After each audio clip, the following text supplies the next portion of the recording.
स्वागत है दोस्तों आपका हमारे चैनल शिक्षा 2.0 में। और ये एसएससी सीरीज जीके क्वेश्चन का ये दूसरा वीडियो है और आप इसे पार्ट 2 भी कह सकते हैं। तो चलते हैं पहले क्वेश्चन पर।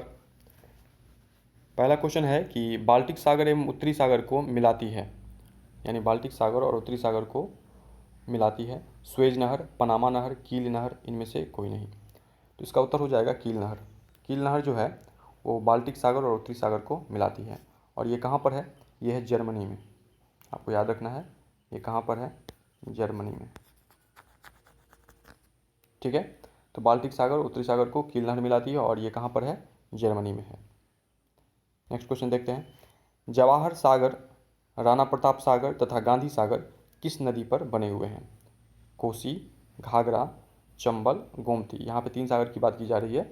एक जवाहर सागर, राणा प्रताप सागर और गांधी सागर, ये तीनों किस नदी पर बने हुए हैं? तो इसका उत्तर हो जाएगा चंबल नदी। ठीक है, इसका उत्तर हो जाएगा चंबल नदी। चंबल नदी पर ये तीनों सागर बने हुए हैं। जवाहर सागर, राणा प्रताप सागर और गांधी सागर जो है वो चंबल नदी पर बने हुए हैं। चलिए नेक्स्ट पढ़ते हैं। अगला है, सलाल परियोजना स्थित है मणिपुर, जम्मू कश्मीर, हिमाचल प्रदेश और नेपाल। तो सलाल परियोजना जो है वो जम्मू कश्मीर में स्थित है।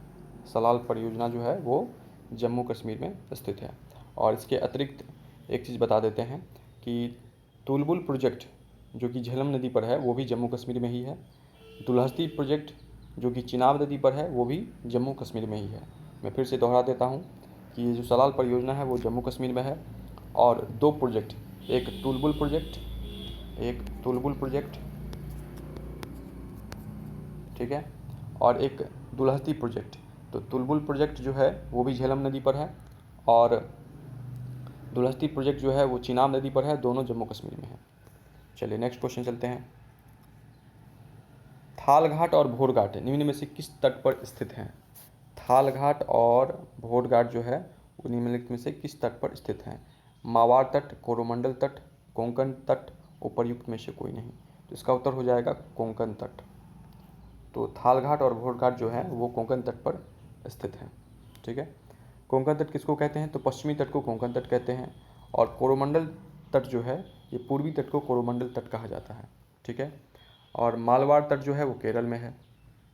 मैं फिर से दोहरा दे रहा हूँ कि पालघाट जो है वो भी कोंकण तट पर है और पश्चिमी तट को कोंकण तट कहा जाता है, पूर्वी तट को कोरोमंडल तट कहा जाता है, मालवाड़ तट जो है वो कहाँ है, केरल में है। ठीक है, चलिए अगला प्रश्न देखते हैं। इसका तो जवाब हो गया था, इसका जवाब था हमारा कोंकण तट।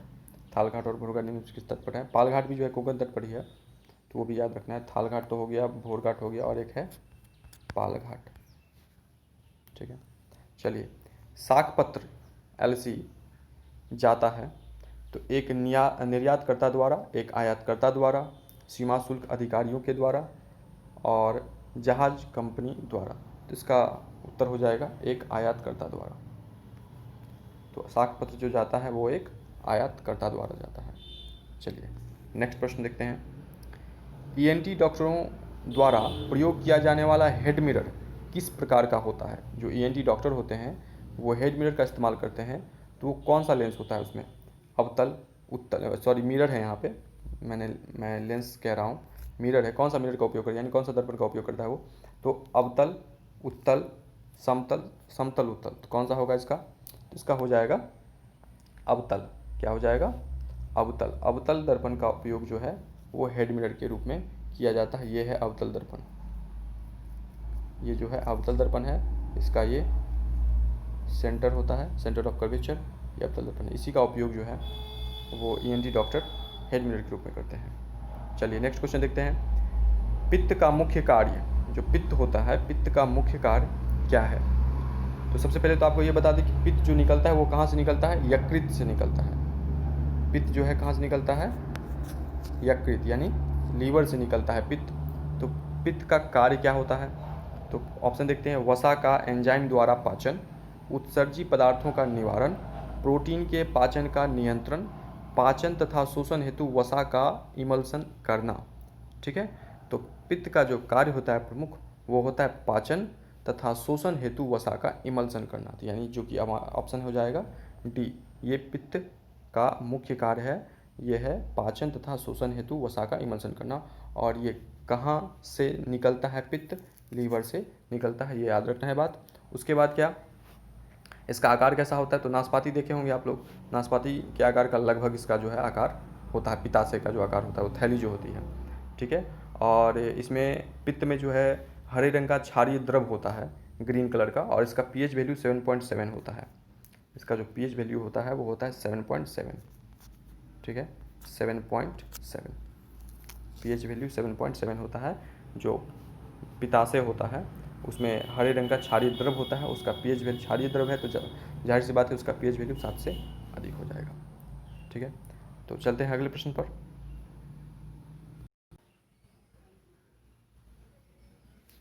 क्वेश्चन नंबर 8 है, क्वेश्चन नंबर 8 है कि भारत में संविधान सभा किसके अनुसार गठित की गई?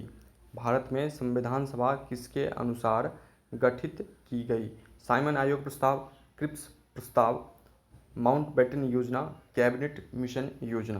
तो इसका उत्तर हो जाएगा कैबिनेट मिशन योजना। कैबिनेट मिशन योजना के तहत भारत में संविधान सभा जो है गठित की गई थी, ठीक है। और इसमें कुछ मैं जानकारी आपको दे देता हूँ कि संविधान सभा की मांग जो है सर्वप्रथम एम.एन. राय के द्वारा 1934 ईस्वी में की गई थी, ठीक है।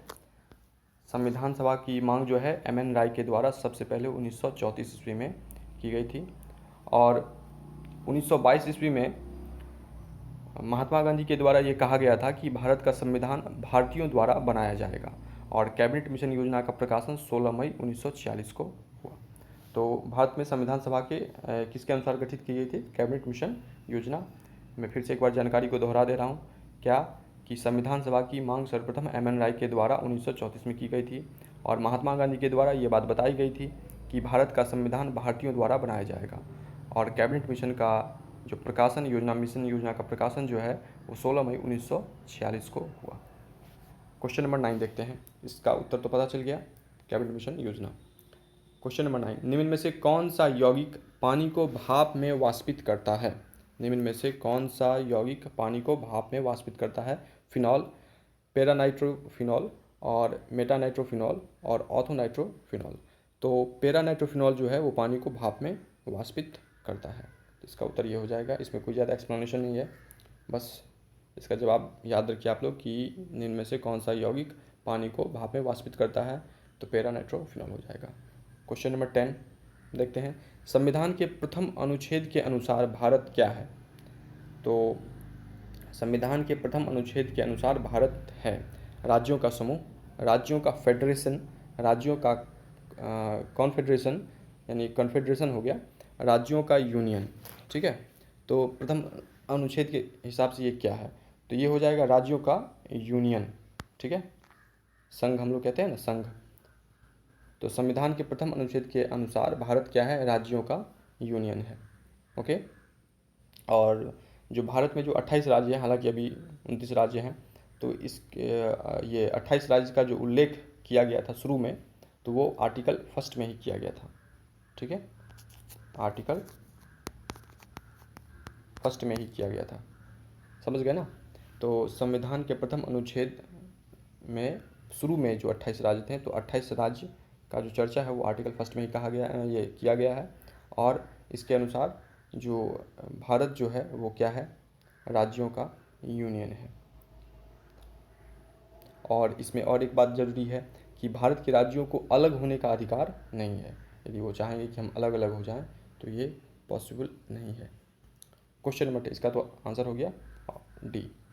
क्वेश्चन नंबर 11 देखते हैं, नागरिकता प्राप्त करने के लिए शर्तें निर्धारित करने वाला सक्षम निकाय कौन सा है? नागरिकता प्राप्त करने के लिए शर्तें निर्धारित करने वाला सक्षम निकाय कौन सा है? तो क्वेश्चन क्या कह रहा है कि नागरिकता इसको प्राप्त करना है, उसके लिए जो निर्धारित शर्तें हैं, तो उसके लिए कौन सा एक ऐसा बॉडी है जो उपयुक्त है?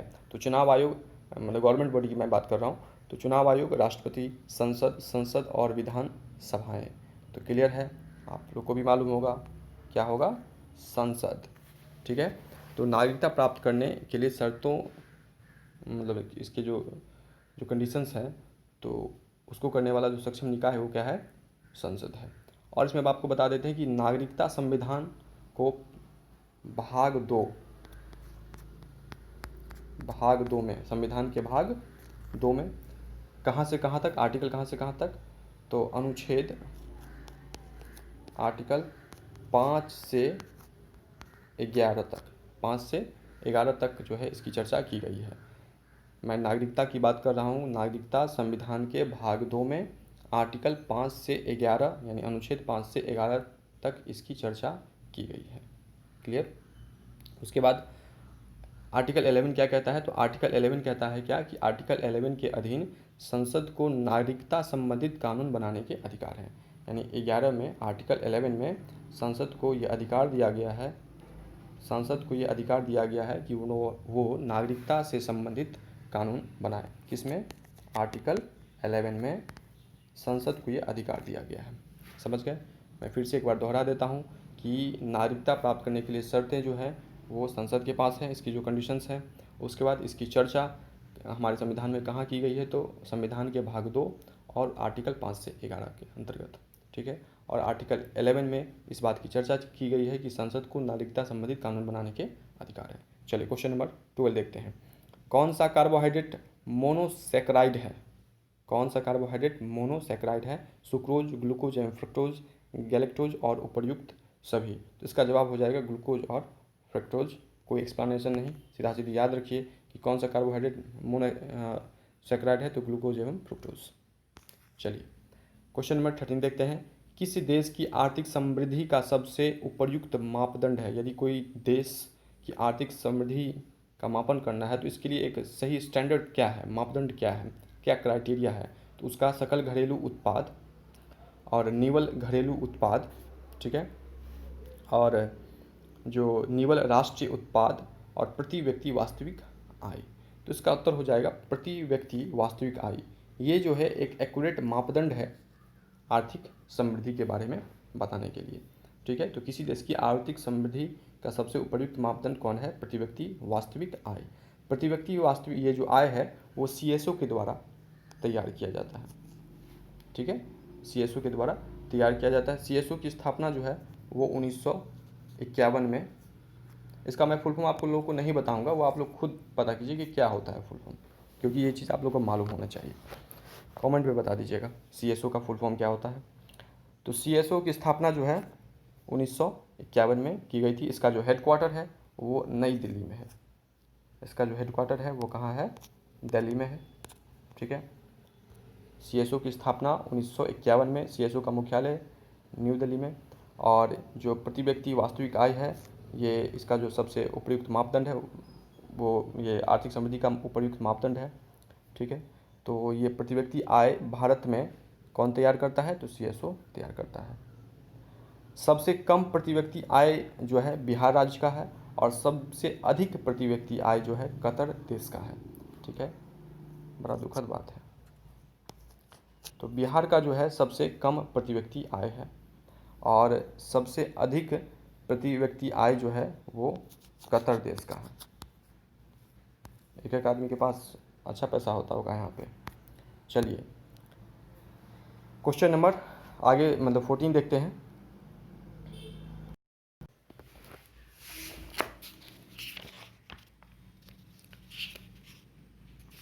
चलिए क्वेश्चन नंबर 14 है हमारा कि इनमें से कौन सी प्रणाली एनालॉग है, यानी एनालॉग जो है इसमें से कौन सी प्रणाली है, तो PAM, PCM, डेल्टा और सभी। तो इसमें PAM जो है वो एनालॉग प्रणाली है।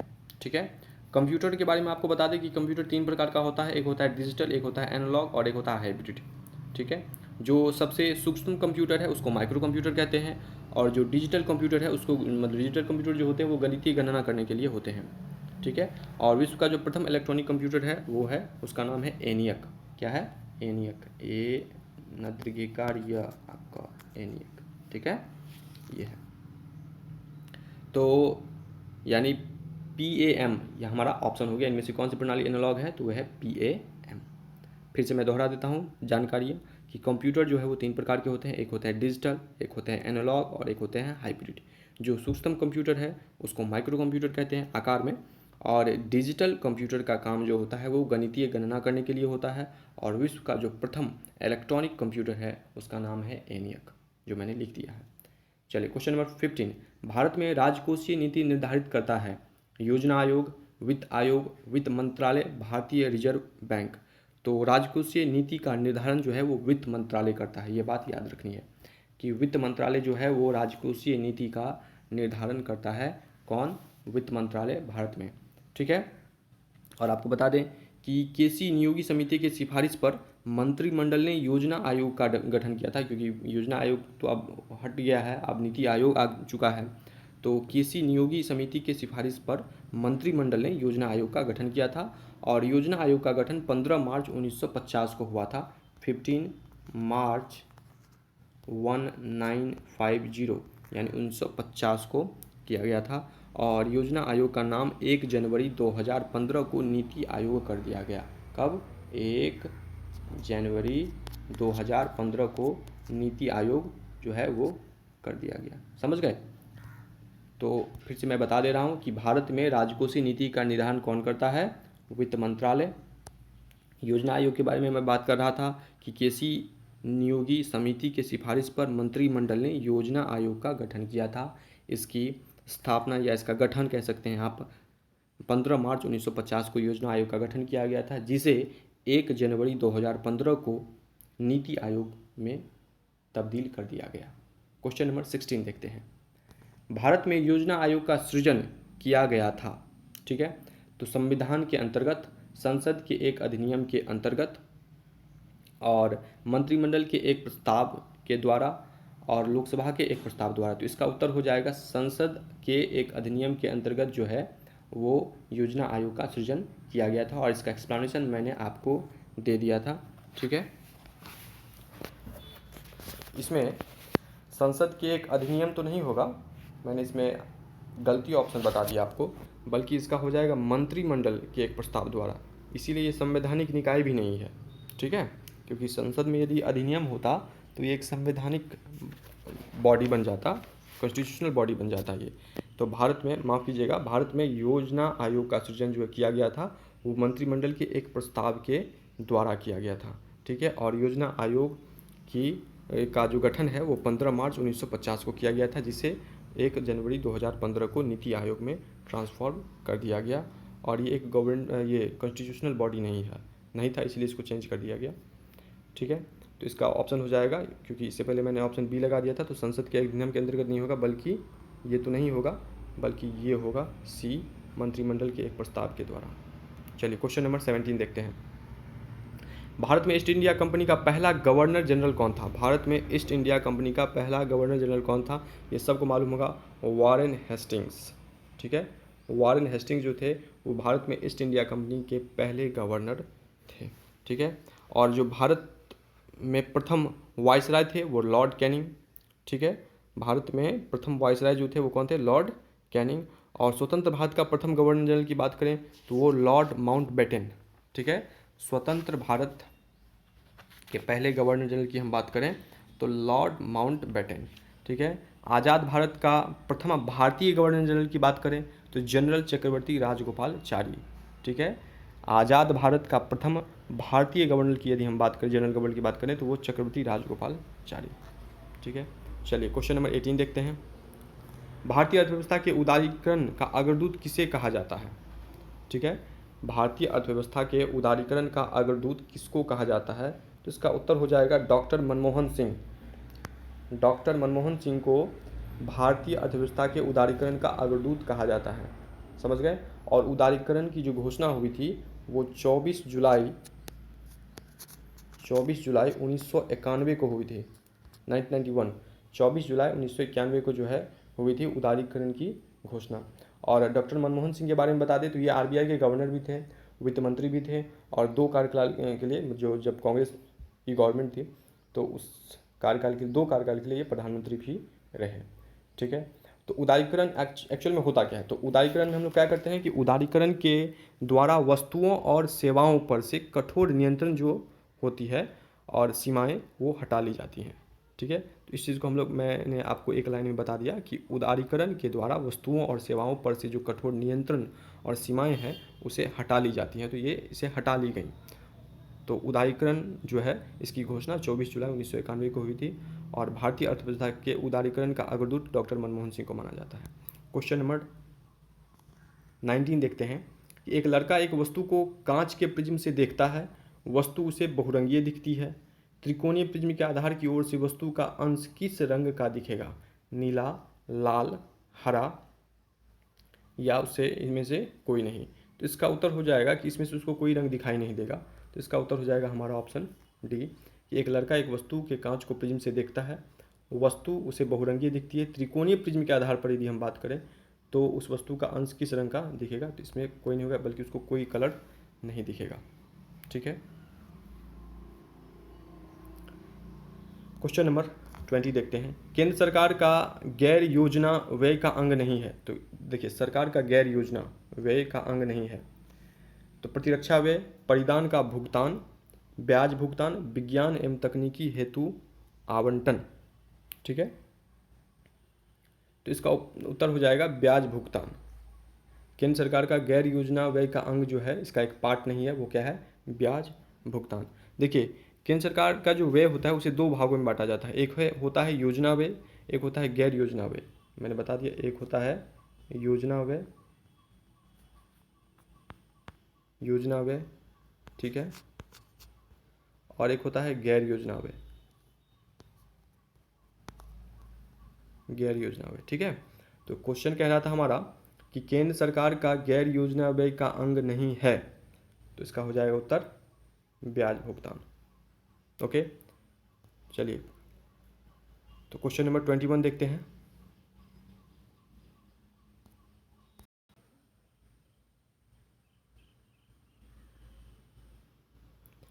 क्वेश्चन नंबर 21 है, निम्नलिखित में से किसके द्वारा बंगाल में इस्तमरारी बंदोबस्त यानी परमानेंट सेटलमेंट लागू किया गया था?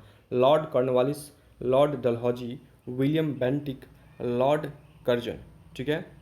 तो इसका उत्तर हो जाएगा लॉर्ड कॉर्नवालिस। इसके द्वारा जो है परमानेंट सेटलमेंट जो है बंगाल में लागू किया गया था, इसे आप याद रखिएगा। ठीक है। और ये कब लागू किया था लॉर्ड कॉर्नवालिस ने? तो 23 मार्च 1793 ईस्वी। ठीक है, 1793 ईस्वी, 23 मार्च 1793 ईस्वी में लॉर्ड कॉर्नवालिस ने बंगाल में इस्तमरारी बंदोबस्त यानी परमानेंट सेटलमेंट लागू किया था।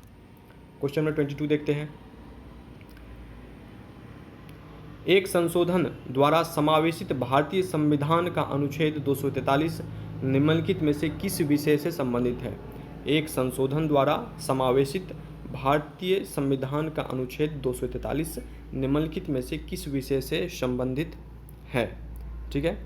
तो ऑप्शन पहले पढ़ लेते हैं। मंडल आयोग की सिफारिशों के आधार पर आरक्षण का लाभ प्रदान करना, भूमि सुधार, राजभाषाओं की सूची में कोंकणी, मणिपुरी तथा नेपाली को शामिल करना और पंचायती राज व्यवस्था।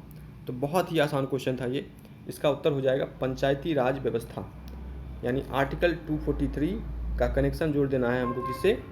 पंचायती राज व्यवस्था से। ठीक है। और इसमें शेड्यूल यानी संविधान में जो शेड्यूल है यानी अनुसूची है, तो अनुसूची 11 यानी शेड्यूल 11 की मैं बात कर रहा हूँ, तो ये जोड़ा गया इस आर्टिकल के अंतर्गत और इसमें पंचायती राज से ये रिलेटेड है शेड्यूल 11। ओके। और इसी के ठीक आगे शेड्यूल 12 भी है जो कि अनुसूची 12 है, ये नगर पालिका से संबंधित है। समझ गए? फिर से मैं बता दे रहा हूँ कि आर्टिकल 11 जो है वो पंचायती राज से रिलेटेड है और आर्टिकल 243 पंचायती राज से रिलेटेड है और शेड्यूल 11 जो है वो पंचायती राज से रिलेटेड है और शेड्यूल 12 जो है वो नगर पालिका से जुड़ा गया है। ठीक है। और ग्राम पंचायत की यदि बात करें तो वो अनुच्छेद 40 में उसकी चर्चा है। ग्राम पंचायत की चर्चा जो है, ग्राम पंचायत की चर्चा जो है वो आर्टिकल 40 में इसकी चर्चा की गई है। ग्राम पंचायत का संबंध आर्टिकल 40 से है। चलिए क्वेश्चन नंबर 23 देखते हैं। इसका तो ऑप्शन उत्तर हो गया। अरुणा आसफ अली को कहाँ भारतीय राष्ट्रीय कांग्रेस ध्वज फहराने के लिए याद किया जाता है? असहयोग आंदोलन के दौरान, सविनय अवज्ञा आंदोलन के दौरान, स्वराज आंदोलन के दौरान, भारत छोड़ो आंदोलन के दौरान।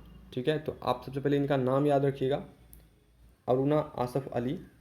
ठीक है, उसके बाद भारतीय राष्ट्रीय कांग्रेस ध्वज फहराने के लिए, मतलब ये इंडियन नेशनल कांग्रेस के लिए जो है ध्वज फहराने के लिए इन्हें याद किया जाता है, अरुणा आसफ अली को।